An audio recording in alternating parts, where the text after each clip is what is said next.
Okay, good morning, everyone. We're going to get started. It's right at 10 o'clock. This morning, we are doing our open research office, and the title is Common IRB Submission Errors. It's going to be presented by two of our UB IRB administrators, Zachary Chakan and Jami Zimmerman. And we're going to ask, you guys are free to ask questions during the presentation, but if it gets to be too many, we're going to ask that you hold them to the end just to make sure we complete the presentation. And with that being said, Jami and Zach, you can go ahead. Sounds good. Thank you, Marshall. Good morning, Hi, everyone. I'm Zach Chakan. Jami and I, we review studies for the IRB, and we sometimes help out at full board meetings, but we're two of the people who review the research studies in CLIC. So if you've got any questions along the way, feel free to let us know. And although this presentation is titled Common IRB Submission Errors, do not worry if you've made these before or will make them in the future, because it happens. It's very common in a lot of ways, and you're not going to get any strikes against you, or we're not going to disapprove your study because these things happen.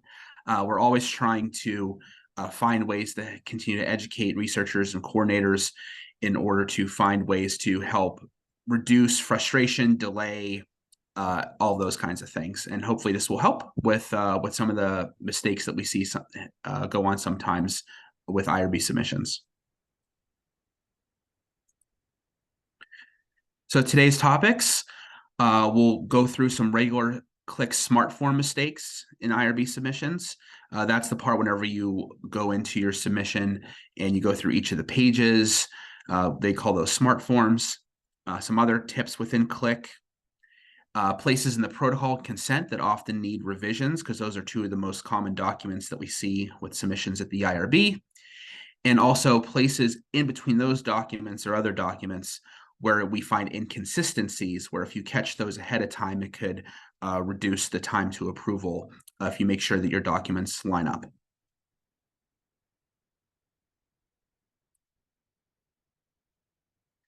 So kind of what I said at the beginning as well, whether you've been at UB for a long time and you've experienced the transition into CLIC. I think this was in October, November of 2015. It's been a while.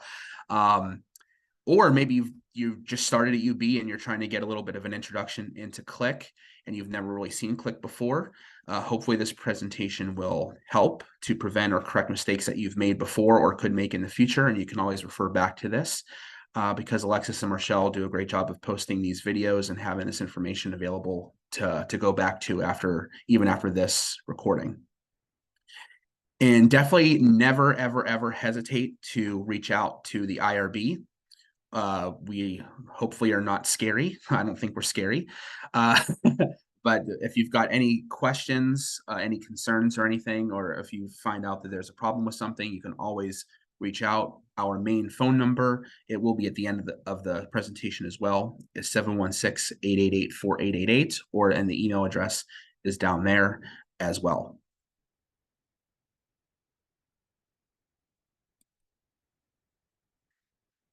So let's start with the big one first.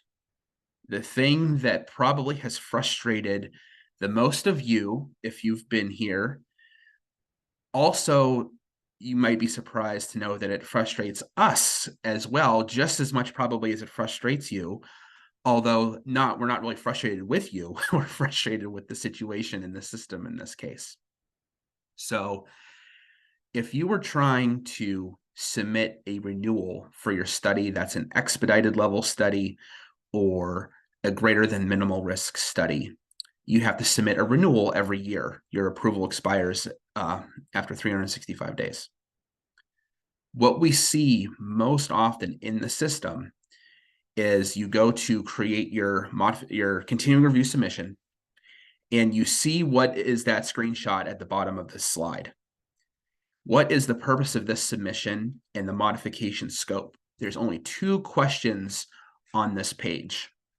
And this is our, sometimes I like to call it the danger zone, like Kenny Loggins. So if you see this page, it can be frustrating, annoying for a lot of different reasons. And I'll get into that in a minute. But this page causes probably the most frustration and delay that I have seen on both sides.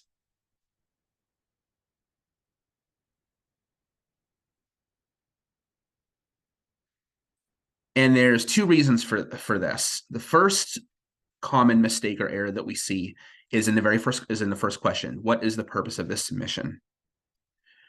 Our guidance and what we instruct researchers to do is that no matter what the case is with your continuing review when you are renewing for another year, to please always, always, always choose modification and continuing review. Even if you are making no changes to your study, you're not changing your consent form, your data sheets, your HIPAA waiver, your surveys, your recruitment documents, nothing. And the reason for that is that whenever the Click Smart Form pages continue on, if you only choose the continuing review, the first button there, which might be your instinct if you're making no changes, and none of us would blame you for that. We would think the same thing. But if you only choose that continuing review option, it does not open up any of your other smart form pages to edit any of your documents. So that means if you choose continuing review and you go to the very next page, you will see a few other continuing review pages that deal with enrollment numbers, research milestones, and that is going to be it. So if we are reviewing your study and we say, you know what, your protocol needs this change because maybe something was missed before, or there's a new regulation that came up, or if you want to, for some reason, edit a study team member because they haven't completed their city training or their conflict of interest, depending on the type of study that you do or the type of modification scope. If you just choose continuing review, nothing's going to show up there for you to be able to change your documents. It does not make sense. And what's even worse is that there's a little help question button up there, and it tells you to submit the continuing review for continuing review, and that's just wrong. That's not right. So it is the most frustrating thing, and it causes the most delays, especially for people who aren't in Click all the time. And you may not remember this. If you maybe have one or two studies, you go to your next year and you're not familiar with it, and you just choose continuing review, and then it will get submitted to the IRB, and we will tell you that you need to discard it and start over again. And there will be some information about this later, but part of it is that if you go off of this page, even if you haven't submitted it to the IRB yet, once you move past this page, Click does not let you go back and edit this page. That is another heightened level of frustration, especially on our end, because it makes absolutely no sense why they do that. Probably because they want to make sure that there's only one submission out there at a time for each of the modification scopes. But people make mistakes. Things happen. You might choose one button by accident and then immediately go on and have to go back 2 seconds later. It still doesn't let you edit that page. So it's very frustrating. But what I will say with this too is that we are hopefully trying to work on getting additional language put in here, because this is straight out of how it comes from the software. And we're trying to work with IT and potentially Huron to put more language in these questions so that you can actually read and see them. So if you read and see them, then it'll be less likely that mistake happens. So that's our hope.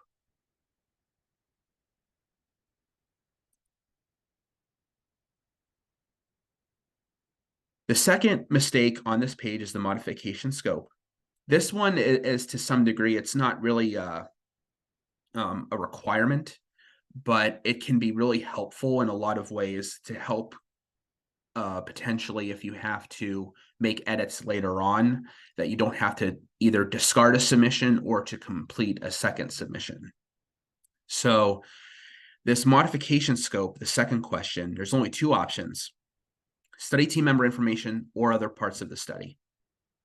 We recommend that for all of your modification and continuing review submissions, that you choose both study team member information and other parts of the study, even if potentially at the time you were not planning on changing study personnel. And the reason for that is that every year, as part of a continuing review process, part of our job is to check the city trainings, the research trainings for all study team members, and their conflict of interest requirements to make sure that they completed their yearly disclosure in the CLIC conflict of interest system. What happens, and it happens a little bit less often than it used to, is that study team members, maybe people have research, like students, for example, may have left, or research assistants may have left, or a faculty member has retired and they're no longer working on the study, and maybe they haven't gotten up to date with those things. And we'll say, well, hey, we can't approve this until this person is off the study. And if you don't choose study team member information, then you can't edit any study team members, because that page doesn't actually show up in the CLIC submission. So that's why we recommend that you choose both of those.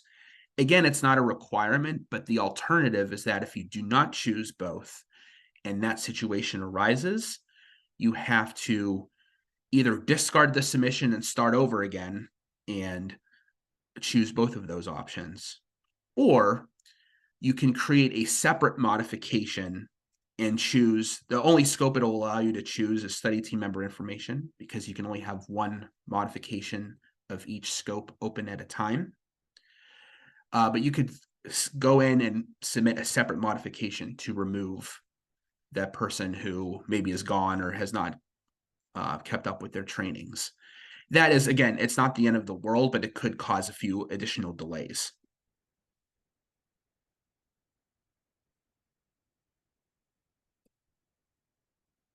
And this is sort of what I was mentioning before, is that the main problem with this page is that even if you advance past it one time, because it's the very first page that shows up when you're creating a modification or a continuing review, really, it's either one. CLIC does not allow you to edit this page at all. So if you choose the wrong option for either question and you go to the very next page, it does not let you go back and edit it.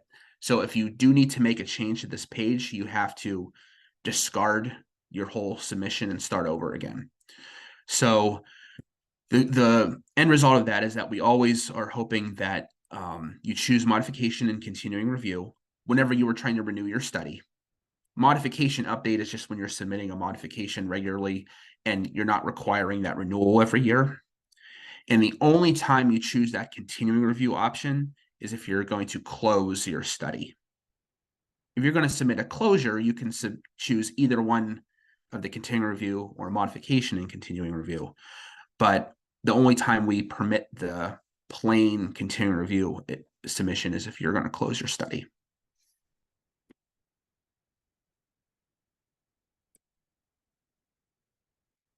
So still with continuing reviews, modification and continuing reviews, I should say, the next page after you get past that first one goes right into enrollment numbers and research milestones. And this one's a little bit tricky because there's some information in here that's a little bit more commonly used to us in the IRB office, but not as known, across the university or anything like that. So common mistakes that we see here is that if you look at number 1 up there for specify enrollment totals, there's a total at this investigator site and there's since last approval. That since last approval number is how many participants have been enrolled since the last year. If it's your first continuing review, all numbers should match up usually, unless you have a study-wide. If you have multiple study sites, that number can be different. But both the total at this investigator site and the since last approval should be the same. Or if you've already had one continuing review, let's say you enrolled 10 people the first year and 20 people in this past year, that total should be 30. We do see a lot of times where that enrollment total is inconsistent. And sometimes there's a justification for that. There's a reason. If so, we would like you to put that either in your modification summary or in a comment in the submission so that we're aware of that. Maybe there was a counting error last time or something along those lines. But those are things that we see fairly often, and it usually gets corrected right when it gets submitted. The intake coordinators will look at that and make sure that those numbers are consistent. And one thing, if you're doing chart reviews as well, or maybe you're doing some type of enrollment that includes not actual people, we still count those as numbers. Like a chart is a number. So if you're doing a chart of 100 charts, we would like to see how many charts you've looked at in that area as well. And for question 2, research milestones, what we see fairly often as well is that if your study is in data analysis, they either that box might be checked and other boxes might not be checked. But usually if your study is only open for data analysis, remaining studies are limited to data analysis is the actual question there, or the actual answer. We would like to see that those first 3 options there should all also apply. So to choose the first 3 boxes as well as the 5th. So studies close to enrollment, all subjects have completed interventions, or that's not applicable, and the collection of private identifiable information is complete. Zach, there is a question in the chat that says, is there a way to look at total enrollments on the previous submission? There is. So what you can do is if you find your main study, usually if you have to go back to your original study, not your continuing review submission that you're in. If you go to your main study, and sometimes a fast way to do that if you're within a new continuing review submission is there's a double arrow button on the top left-hand corner of your page. You can click that and click on the title of your study, and that will zoom you right to your main study page.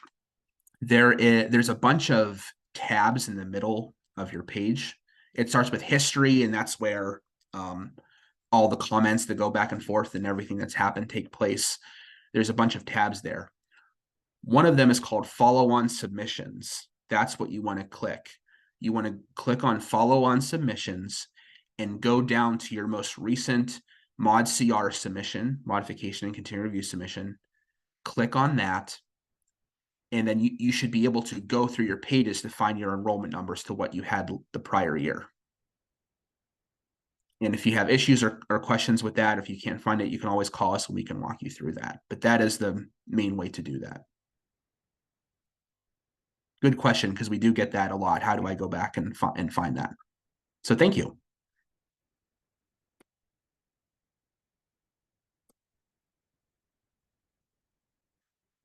So in the next page, this happens with continuing reviews and modifications. This page shows up there.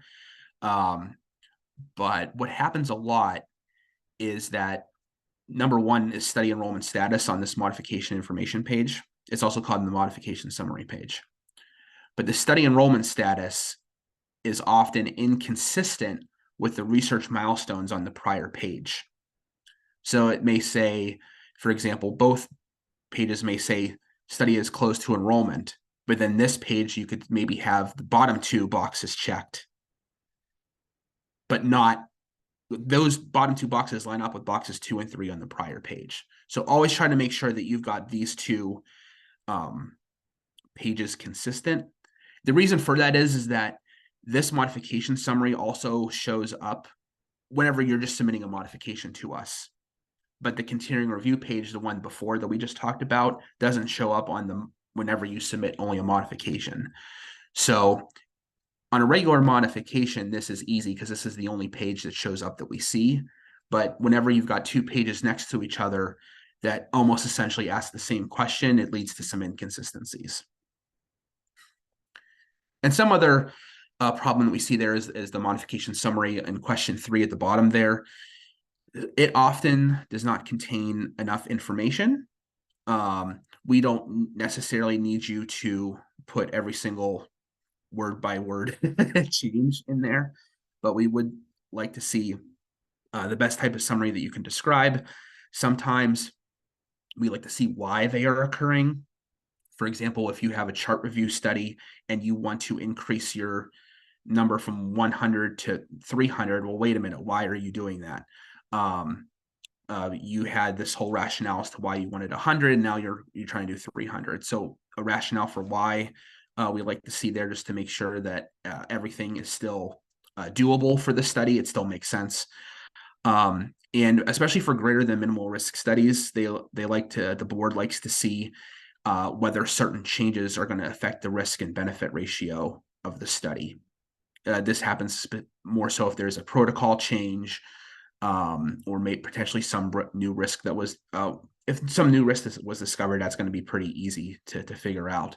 But sometimes you get these big sponsor protocols that have 150 pages in them with a lot of pages of changes. So having some summary like that is very beneficial to the reviewers.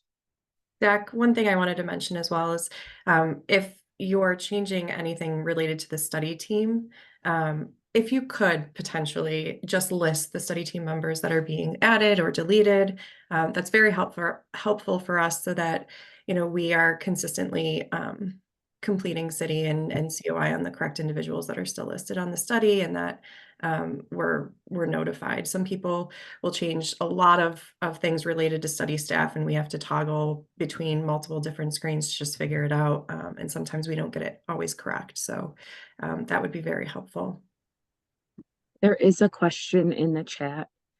If my study is utilizing a survey tool that is not clinically related to research, would the number of respondents be the number enrolled? Would this be considered a data analysis study as we survey and then analyze results when there are no clinical interventions? Right. So if that's the thing that you are just testing a survey and you're looking for 100, like let's say you get 100 respondents to that, that's the number that you would put in to that particular question. Even if there's no interventions, nothing like that, that still counts as someone who enrolls in the study if you're looking for someone to fill that out, because in some point they're going to be consenting, even if it's a sort of a verbal consent process or a consent that's just taking place where you were never interacting with them. But it sounds like that would be the number that you would put in. Jamie, does that sound right to you from what you heard with the question? Or Yes, absolutely. Okay.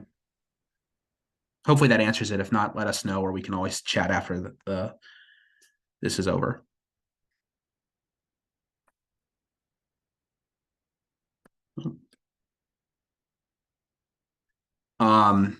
Adding and updating documents. This is another one. What tends to happen, this happens a lot less than it used to. There's a lot of instructions available about how to update your documents, but just to make sure, if you were adding a new document to your submission, every single subsection within the Click Smart Form pages has these add parts. So if you're adding a brand new document, that's what you want to choose. But if you are updating a version of the document that already exists, what we ask you to do is to click update next to that document, and then it allows you to upload the new version of your document in its place. And what you can't see over on the right side of this screenshot, there's a little button that says history.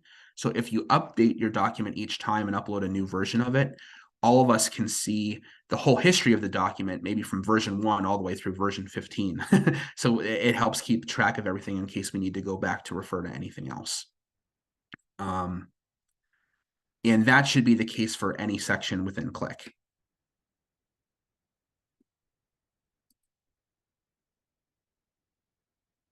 And one other thing, again, this happens a lot less because this page did not used to look like this, so this was inputted at some point. But do not forget the submit button. The very last page of your new study, your modification, your continuing review, doesn't matter what it is, it will look like this. It didn't used to have these instructions, so it's a lot helpful, but we still see cases where people go through their submission. There's a button at the bottom right that says finish.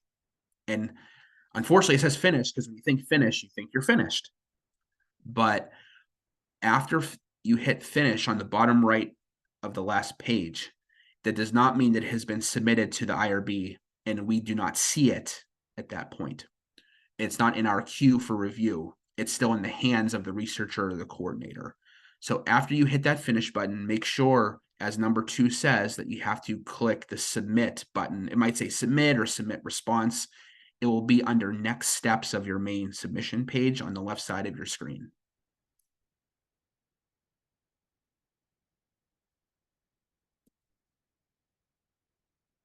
And I believe the last one that I have there as far as click errors, and then this one isn't the biggest deal in the world, but sometimes we hear, hey, you know, one of us will get an email, hey, I put a comment in click and I never got a response back. But then we go back and we find out that, yes, we look into the submission and we see that there's a comment and click, but there's a number 3 on the add comment box is who should receive an email notification. So if the IRB coordinator box is not checked, an email notification won't get submitted to whoever is the coordinator of that study, whoever is handling that study at the current time. And if you happen to not look at it, maybe if it's in somebody's queue or something like that, it could, and you have several things in front of it, it could take some time until someone actually opens up that submission and see your comment.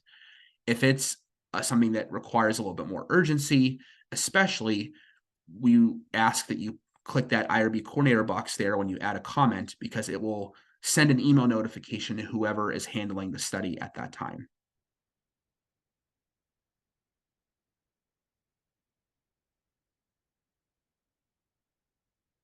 So that's all that I have about the click submission stuff. If anyone has any quick questions, I know we're probably already at about halfway through the time. So, but if there's anyone have any questions they want to bring up, or Marshall, is there anything that you saw that you want to talk about for now? I don't have any other questions in the chat right now, and I don't see anyone with their hand raised, so I think you can keep going. Thanks. All right, sounds good. So now Jami is going to handle the next part of the submission, or of the presentation, I should say, with dealing with the protocol and consent documents. So I'm going to talk about, as Zach said, inconsistencies between study documents and common errors that we see regularly. They're not all encompassing, but these are things that we just want to communicate because they are so regular that we send multiple clarification requests regarding these sections of the protocol and the consent form. But in general, we do see sometimes inconsistency between study documents. So whether it be inconsistencies between the protocol, consent forms, recruitment materials, sponsor protocols, grant applications. Some of these documents don't quite match up from what is stated between them. And it could be regarding things like sample size, like the description of the research procedures and the duration, risks, compensation. So in general, we always ask for researchers to really thoroughly review all of the submission materials and make sure that they do match up, because things can change over time, and we understand that between a grant application and a local protocol. But we just want to make sure, obviously, that everything is consistent so that we know exactly what is going on in the study.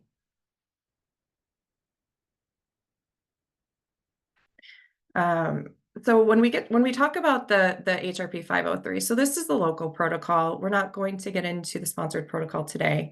But we do, obviously the 503 is the most common document that our IRB administrators review. And a lot of times we see incomplete local protocols. So we recognize that, the protocol is not one size fits all. There are multiple different studies across multiple indications throughout UB. And not all of the protocol sections are applicable, obviously. So we just want to make sure that if they aren't applicable, there's an NA in there. Sometimes it might be that the section's not applicable, but we don't understand why. So you might want to add a justification to something that's not as obvious, a section that's not as obvious, maybe like a screening procedure. Obviously, some sections like INDs and IDEs do not apply, and an NA there is completely fine.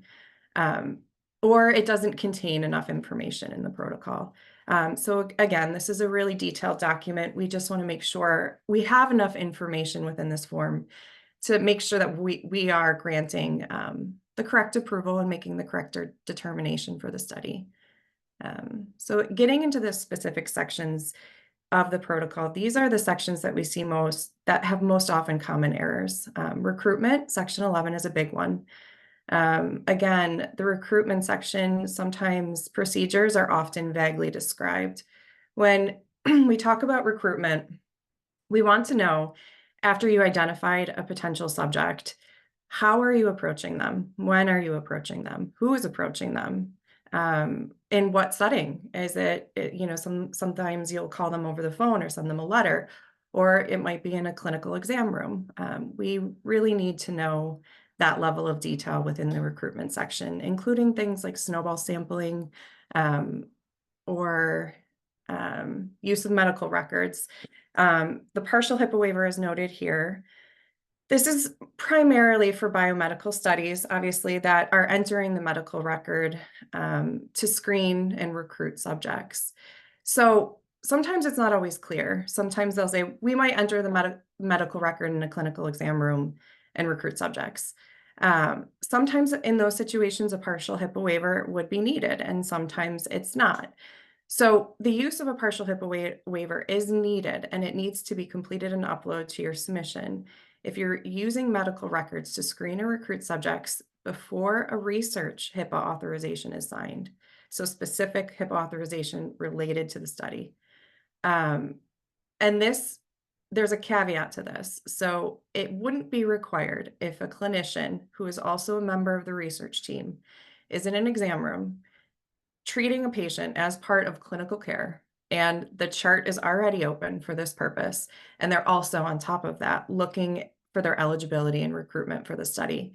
If that's the case, we do not need a partial HIPAA waiver. But in all other circumstances, if you're not in an exam room, if you're doing it at the beginning of the day, you're looking through your surgical list for eligible subjects, or any other time other than treatment, we need a partial HIPAA waiver. And it needs to be explicitly clear within the protocol what your procedures are. If you are in an exam room and you're treating them as part of your clinical responsibility, we just need that outlined so that we know a partial HIPAA waiver isn't required, but this is a big one.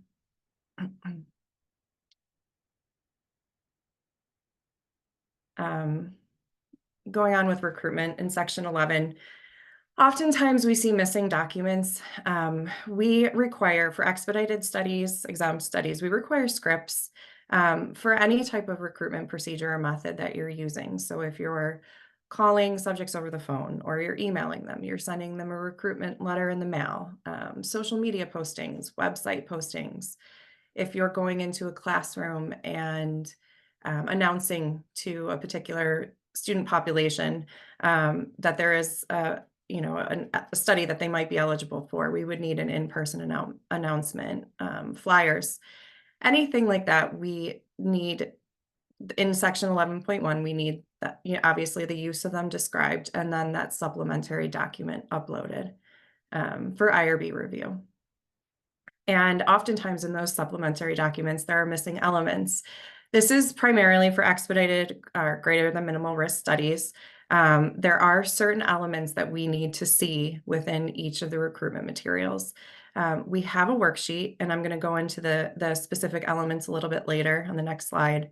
It's the HRP 315. It's in the Click library, and it outlines every element that we need to see on an expedited or greater than minimal risk study within the recruitment materials.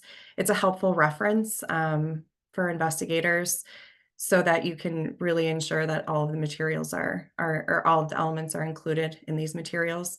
We also have a flyer in the Click library that I believe was created by the CTSI that is a template of a flyer that investigators can use, and it includes all of place marks for all of the elements in that document. So it's helpful if you just are looking for a template and you want to go into the Click library and download that flyer.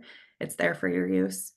And section 11.2 is another area that we have difficulty sometimes when investigators are describing privacy during recruitment. So privacy really refers to an individual's right to control access to him or herself. So it doesn't refer necessarily to the data.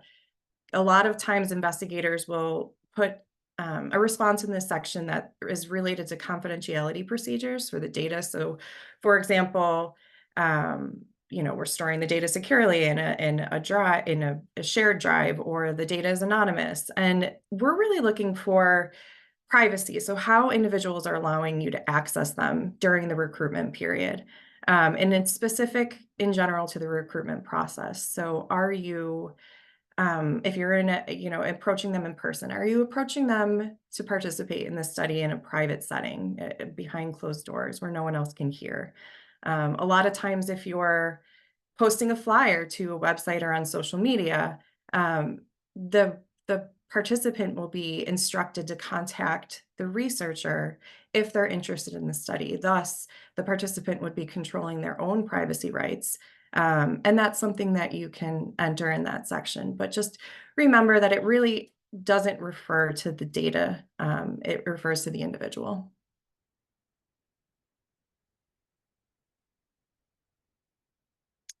So this is the worksheet that I mentioned on the previous slide.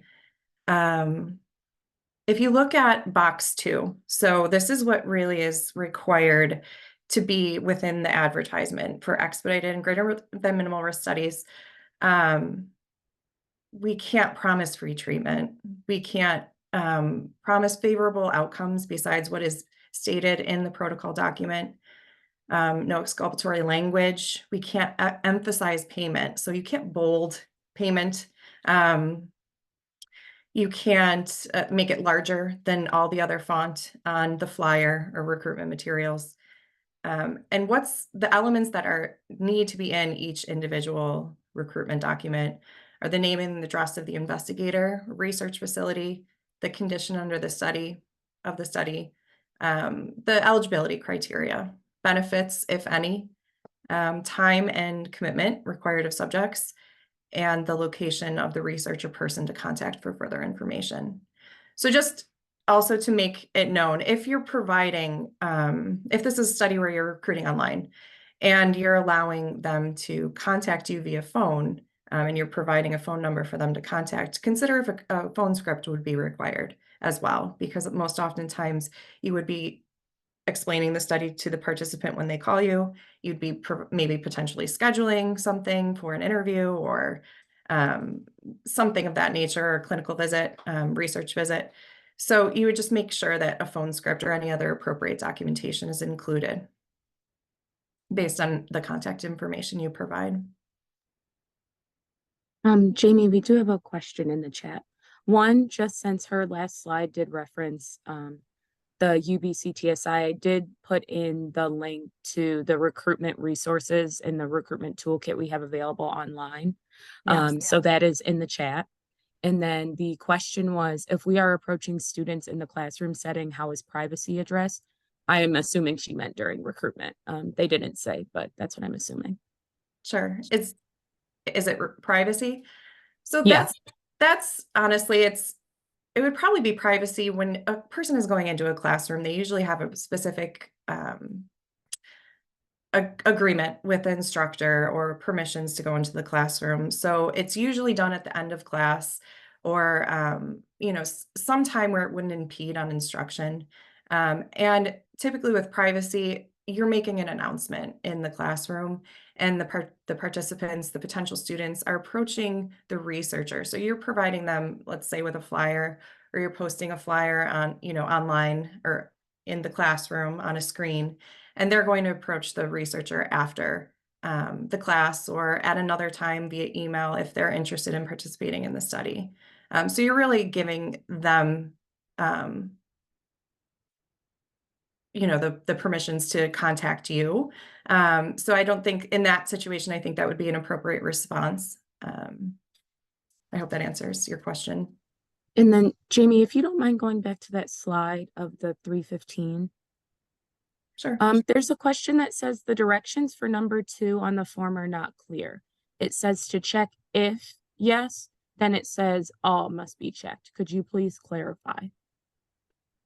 So this is actually a good guide for investigators, but it's used internally by the designated reviewers, so us, the IRB. You don't have to complete this. It's just used as a reference for what really needs to be included in there. Everything under 2 applies for an expedited or a greater than minimal risk study. So yeah, you don't need to, as Jamie was saying, you don't need to fill out the 315 and submit it as part of your submission. And we have all kinds of other worksheets and checklists that fit the same bill, but they're very useful as resource documents so that you could see what we have to look at as reviewers, because we are the ones who are supposed to check these boxes off before we submit our review to say that it's approvable. So if you, for just as an example, you should be looking and saying, well, okay, I can't imply a certainty of a favorable outcome on my advertisement. So if I do that, I'm checking off the box in my head, for example. So that's sort of the intent of this, or any worksheet that we have or checklist. And all of the worksheets and checklists that we have follow the regulations. So that's why we use them, because we're required to.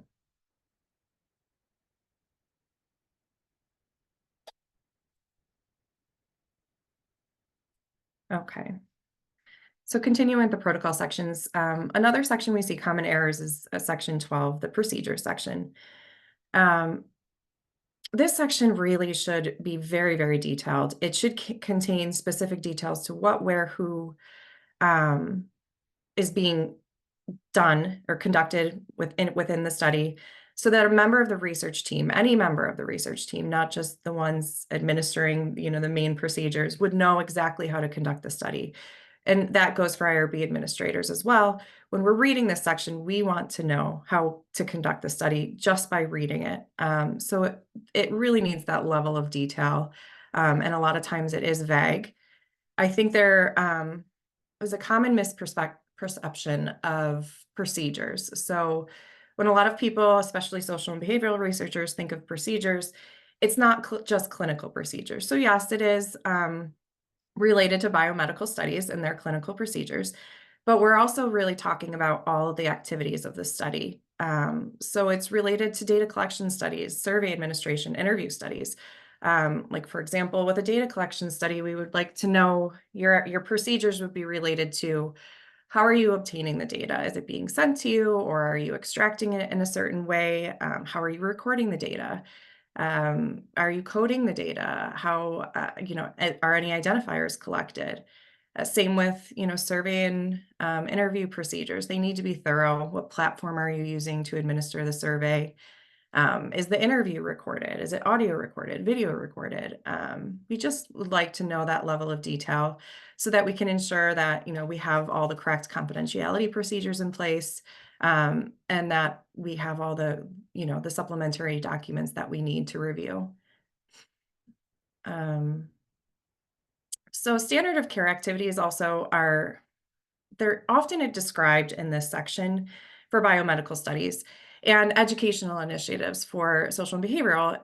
So a lot of times, obviously, as you know, there might be a research study that intertwines standard of care activities as well as educational activities, and then also research procedures. So you might be evaluating an educational initiative, but that educational initiative is not driven by the research project. It's separate. It's part of like your normal procedures within the institution, or a standard of care activity that you're administering as part of clinical care, but you might be collecting some information about that activity. Those don't necessarily need to be described here in explicit detail. I understand if they're intertwined into the research activities, where you would need to describe them in order to understand what is being conducted for the research, but they don't need explicit detail. However, we do need to have them separated in some manner. We need to know what's done as part of clinical care and education and what is done as part of a research activity. So you could be evaluating a standard educational initiative, but the research activity is a survey, a pre-post survey. on how, well that educational initiative was received. So you might mention the educational initiative and say that that's part of, a standard procedure that you're conducting within the institution, but the survey itself is the research component. We need to know that just because we need to know what we have purview over, what we're looking at, what type of documents need to be, again, uploaded with these procedures. So it really needs to be flushed out. And a lot of times it's not, it's unclear. And it causes a headache because we might think we have purview over some of the procedures that are actually really being administered for another reason and not research. And then section 12.2, that's the section where you list the data to be collected. We ask at the IRB that if you are collecting any identifiers, social behavioral, biomedical studies, all like, if you are, please list them here in this section. A lot of times they're absent and we don't know what is collected. And it could be identifiers, it's broad. It could be an IP address. It could be a name. It could be an email. If anything is collected for research in terms of identifiers, please list them. And you can list the data to be collected in this section, all of your data points, if you prefer. I typically say that's not necessary. I like for you here to potentially reference your data collection forms. A lot of studies have multiple data collection points. And if you ever alter them in any way, within your data collection forms, there might be multiple sections of the protocol and other documents that need to be changed, and that leaves room for errors. So, if you want to list them here, that's great. If you don't and just want to refer to your template of your data collection form, that's also fine. Zach, can I see? Is there anything at the bottom of that? I didn't see the last, was there a last bullet point there? Nope, that was the last part. Okay, thank you. Sure. Okay. So section 20, confidentiality, is a big one. We see a lot of common mistakes within this section. We are really ultimately, the IRB is responsible for evaluating whether there are sufficient provisions in place to keep a subject's information confidential. It would refer to your data collection procedures, your data management, storage, and all of that really needs to be explicit, detailed, and written in that manner. In this section, if you are collecting identifiers, we would, it's best practice to separate them from the data. We always, prefer that you do that if possible. And by separating, I mean just placing the main identifiers that you don't need for analysis on a different data collection form. And then it's kind of, similar to coding the data, or is coding the data, which we'll describe below. So you would keep your main identifiers on a code key, and it would be linked by a participant or subject ID to your data set with all of your identifiers. If you can do that at the onset of data collection, we would greatly appreciate it, because it is best practice and it helps preserve a participant's confidentiality. We oftentimes see incorrect terminology used. A lot of people, the difference between coded, de-identified, and limited data sets, sometimes it's a difficult concept. And a lot of people don't know the difference. So sometimes we'll see, people use the word de-identified a lot when you are collecting identifiers. They might be limited identifiers, but they're not de-identified. So this actually could be a whole section, whole topic on its own. So I'm not going to get too much into it, but I will get into the definitions just a little bit. A coded data set refers to data which all direct identifiers, meaning direct, I mean name, medical record number, email address, information has been removed, but it's retained on a separate file, like I mentioned, like a code key. We would call it a code key. And then there would be a link, a subject ID, to the main data set. So the subject ID would be listed on the code key, it would also be listed on your main data set or your supplementary data collection forms. And that link is called coding the data. A limited data set contains limited identifiable information it's under HIPAA. So these things, limited data set, although it's limited under the HIPAA regulations as best practice, the UB-IRB sets the same standard for all data that's collected across UB, whether it is covered by HIPAA or not. So a limited data set is where limited identifiers are collected on the actual data collection form. So these could be things like dates of service, date of birth, age, zip code. And typically this is allowable for them to be collected on the data collection form because they're needed for analysis. Sometimes you will need to analyze a zip code for analysis, or an age, or a date of service, or a date of birth, and that's totally reasonable. And then a de-identified data set is a data set which all identifiable information has been removed. So there's no links, like a code key to an identifiable data set. The researcher isn't accessing, they're not obtaining, they don't have identifiable information. It's been stripped completely. That the PI or the research team would never be able to determine an individual's identity. And typically de-identified data sets are seen within secondary data analysis. So that's most often how they're seen. However, let's say you're conducting a study and you code your data set, so you keep a certain set of identifiers on a code key, and then you have your data collection form that doesn't have any identifiers listed. And at the end of the study, you destroy the code key. At that point, it would no longer be coded. It would be a de-identified data set because you would have no links to the identifiers, and no identifiers were on the data collection form. For a lot of social and behavioral studies, we see the use of recordings. One misconception is that recordings aren't identifiable. They are. So audio recordings are identifier, video audio recordings are identifiers. So you might say the study is anonymous, but it's really not, because there's that recording piece.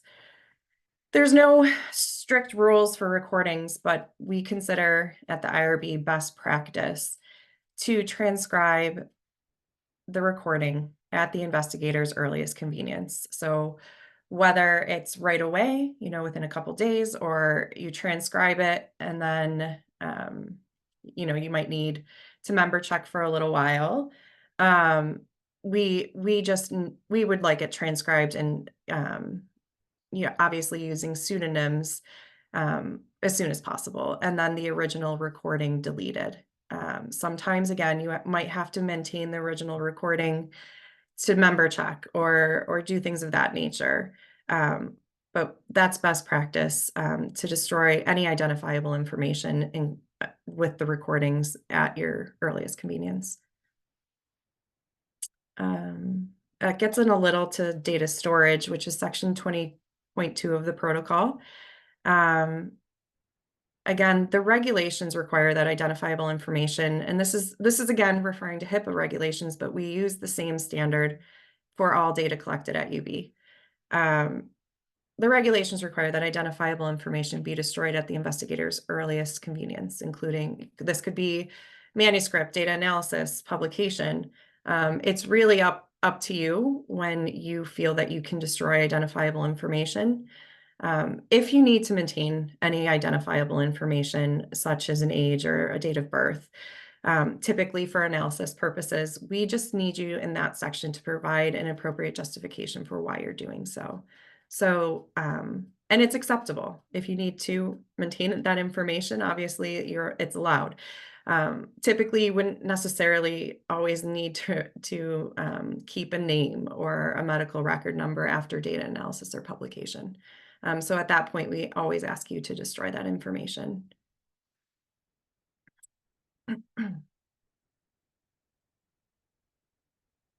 Is the 613 listed at the bottom here, Zach? I'm not seeing it. No. Yeah, it's at the bottom. Okay. The one thing I did want to mention is the certificate of de-identification, which is a form that we do require investigators to complete if you're working with a completely de-identified data set. Again, this certificate itself refers to HIPAA, but we use this form for any type of study collecting data at UB. And it's just to state and to check off, there's a list of identifiers on that form. And if you're collecting a de-identified data set, we just want to make sure that you are acknowledging it's completely de-identified. So we would use that form and we would ask you to upload it to your submission if you have a de-identified data set you're working with. And one quick thing I'll just add to all of that is that the reason why this section 20, is so important for so many of our studies, especially many social behavioral studies, chart review studies, registries that are registry studies, is because really a lot of them, the only risk to the study involves confidentiality. That's the primary risk, and we want to make sure that that is covered so that participants are protected.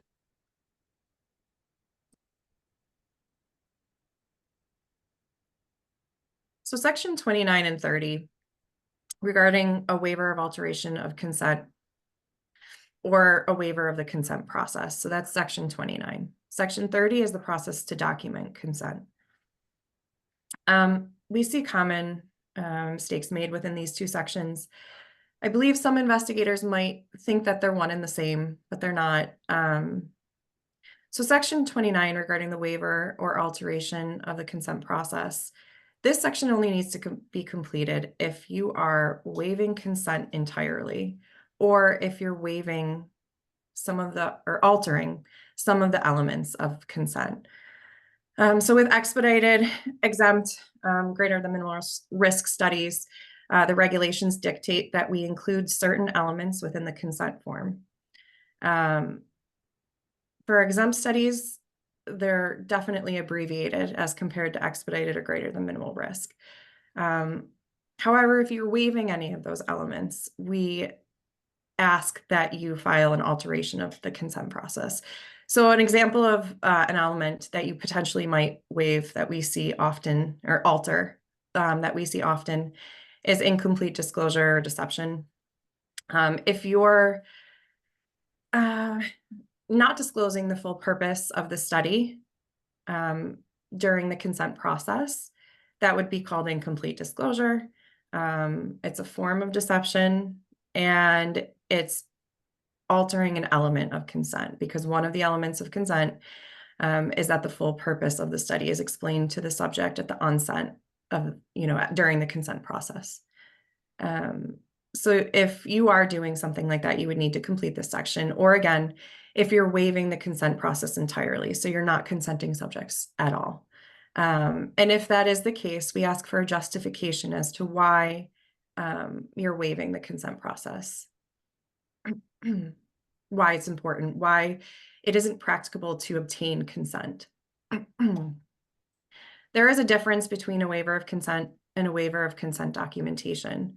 So again, this is, I think, where investigators make common errors. Section 30 is regarding the waiver of consent documentation. So that just basically is signature. If you're, obtaining verbal or implied consent, so you're conducting an interview and you're obtaining a verbal consent, you're reading the consent form to the participant, or you're conducting a survey study and you're posting consent online and the participants are selecting a button to continue to the survey, then you're not obtaining a signature. That would be a waiver of written documentation of consent. And that's when section 30 would be completed, because you would be obtaining a verbal or implied consent. So that's the only thing that you would need to include in that section. There's a checkbox that in that section that says you're obtaining a documentation of consent, e.g. signature. Obviously you wouldn't select that if you're obtaining a verbal or implied consent. And if you are obtaining a verbal or implied consent, we typically ask for a justification for why you're not obtaining signature. And usually it's there's no written documentation, or I'm sorry, there's no procedures for which written documentation is required outside the research context. So typically survey studies, interview studies, online task or gaming studies, they wouldn't require a signature. Studies that would, anything involving HIPAA requires a signature. Any type of clinical study where you're treating the subject and the research procedures involve treatment. Obviously, treatment usually requires a written signature outside the research context, so you would need to obtain a signature for those studies.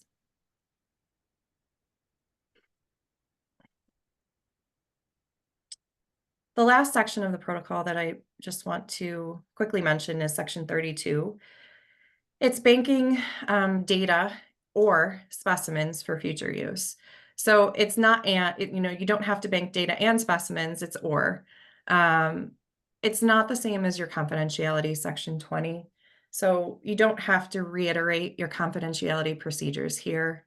It really only needs to be completed if you're banking or storing, which banking means storing data or specimens for future use outside the scope of the present protocol. So the protocol that you're completing and submitting, if you want to bank the data that you're obtaining from that protocol for future use outside of that study, you would complete this section. And again, IRB approval is required for any study that's using bank data. So if you're banking data and you're submitting another study using that data or releasing it to an investigator to use that data, IRB submission is required.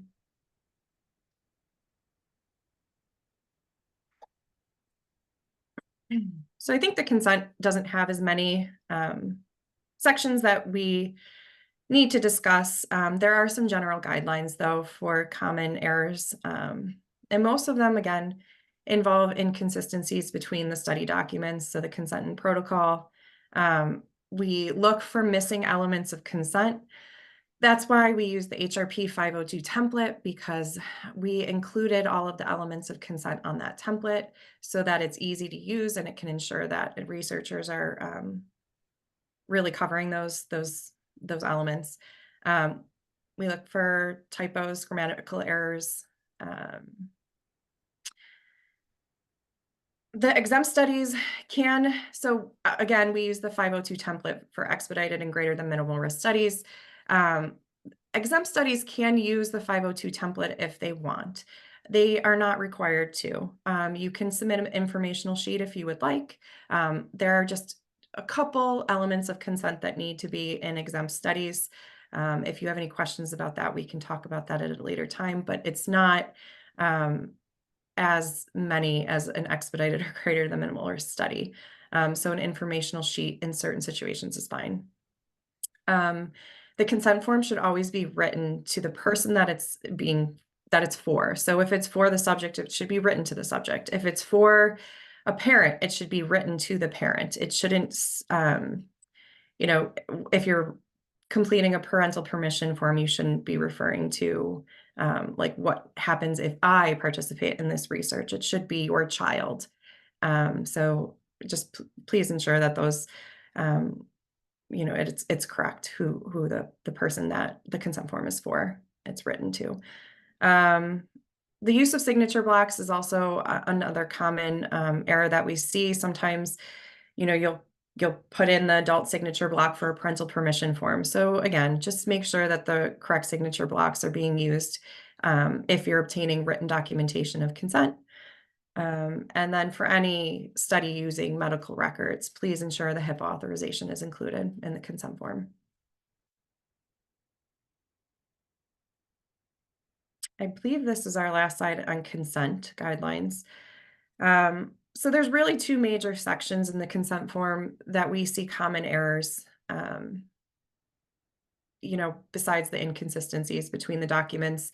The section, what happens if I say, yes, I want to be in this research? That's your procedure section. That's basically the meat and potatoes of the consent. We really wanted to mirror your procedures section of the protocol, which is section 12. It should include a detailed description of the procedures or research activities that will be performed in order to make sure we're providing sufficient information to the participant in order for them to consent. They need to know exactly what they're going to be consenting to. We say that, please use lay language, remove medical jargon, use simple terms. A lot of, people participating in research obviously don't know the ins and outs of every study. So we ask that you use for adult participants an 8th grade reading level. The other section that we have common issues with is the what happens to the information collected for the research. Again, this refers to confidentiality. There are there's a lot of discrepancies sometimes when we look at the confidentiality section of the protocol and then we're reading the consent form. So just make sure that they match. Make sure that the participant is you thoroughly describe what you're doing with their data, including their identifiers. And for expedited research and greater than minimal risk, one of the following statements here that I listed below needs to be provided in the consent form. These statements are often missing. I think they get kind of buried within the instructions and the template, but it's really important. This is regarding data banking. It's really important to let the participant know if you're banking their data for future research or not. So one of the following sentences needs to be included. And this is a regulation that came about when the new common rule came into place. So this really needs to be in the consent form for expedited or greater than minimal risk studies.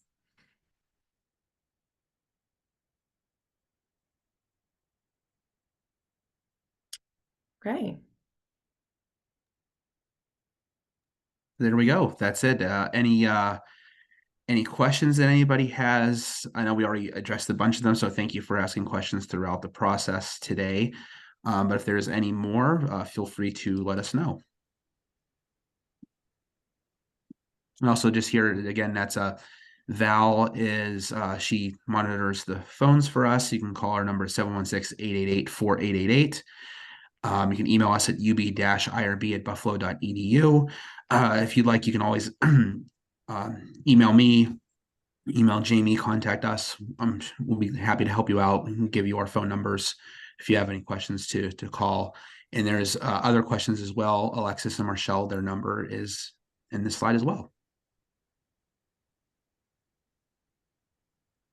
Before logging off, does anyone have any questions? I do want to preface, if they're overtly study specific, I'm going to ask those to be saved for offline. But if they're more of a general question, they can be asked now.